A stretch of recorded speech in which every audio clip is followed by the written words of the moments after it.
Hey, good morning, boys and girls. We're out here again with Nikola at a undisclosed location. And today what I'm going to be doing is driving the new fuel cell. Yesterday I got a chance to drive the electric version. That was pretty exciting. Hopefully you saw the burnout. And today I'm going to be trying out the fuel cell version, and that should complete our little driving experience, as it were. I'd like to thank the guys at Nikola for letting me get the opportunity to do this. So let's walk back, and we're going to that truck over there.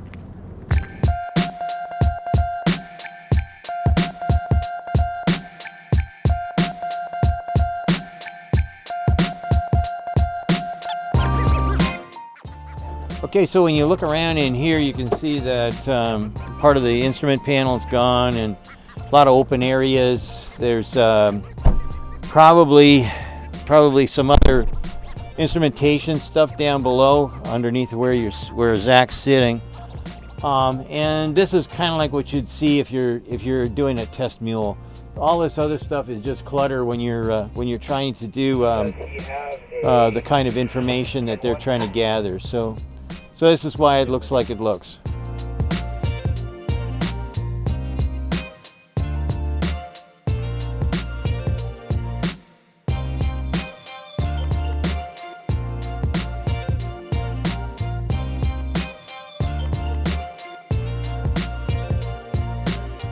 Okay, so we've gone around the track a little bit. I've decided that in the name of efficiency and whatnot, we're on a skid pad.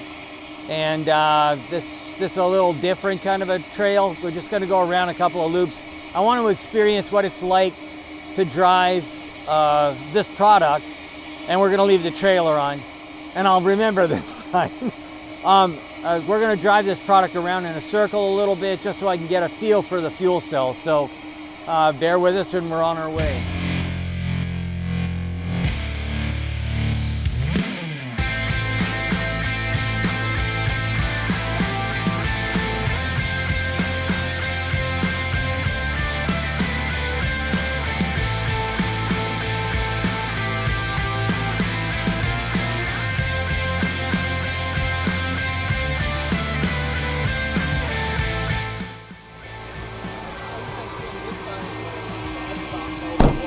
Yeah, that's what I'm going to do.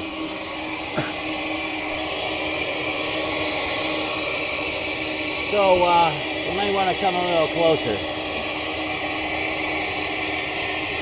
You can see there, I was running the fuel cell, and you can see that water dripping out. So that's your exhaust. The exhaust is basically water. That's why I like the idea of going with fuel cells. So anyway, the ride and drive was just fine. All I did was go around in circles. There's no difference basically between the electric and the fuel cell drive. This thing handles beautifully. I didn't get up much past, I think I got up to close to 50, but that's good enough. I don't really care to go any faster. Most of the truckers that are going to be using these initial trucks are probably going to be doing them at short haul, like loading at docks and things like that. So this is going to be an absolutely brilliant way of making the world a cleaner place, and probably saving the trucking companies a tremendous amount of money. Anyway, let's move on. Thanks. Bye.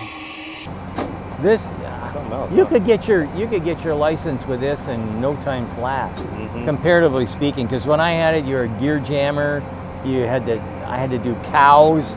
I haven't backed up a truck in or a trailer in I don't know how long, but backing into like a serpentine, all kinds of crap. Yep. This and then what do you do? They gave you conditions that you had to go in and get tested in, and one of them was jamming on the brakes enough so that you're gonna get into a jackknife, but you got to figure out how to get out of the jackknife before it happens. But with this, got anti-lock brakes. It's got so much stuff going on. It seems to me that this would be like a piece of cake for somebody to learn how to drive this. But I'm telling you what, I only look at money. Everything I do is a math problem. and all the math problems can always be turned into a money, make money or save money, and or make money or lose money. And what I see here is if you compare it to 30 diesel engine trucks sitting in a row waiting to pick up a load, that's where you lose money. You lose the time, you can't do much about that. But the real money in diesel fuel, in pollution, and on and on and on, this is the better route to take. So I like it. Yeah. So there you are. What about the cab over design? Oh, that's very European, and that's kind of like what I've seen in the past with guys from Europe. And there's been various different projects that we've worked on that have a cab over, or the European style cab over. I like the fact that yours brakes. That's very handy, so that you can get into whatever happens to be underneath the facade there. I didn't really pay much attention, but I like that. I just like the look. I like the look of this. It'd be great if it could maybe scoop a bit more, but I like the look at this, and I like Tesla's truck.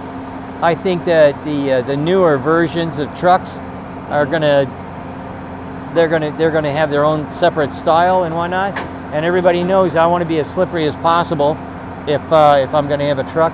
Yep. So I believe that we're going to see everybody else trying to follow suit as quickly as they can.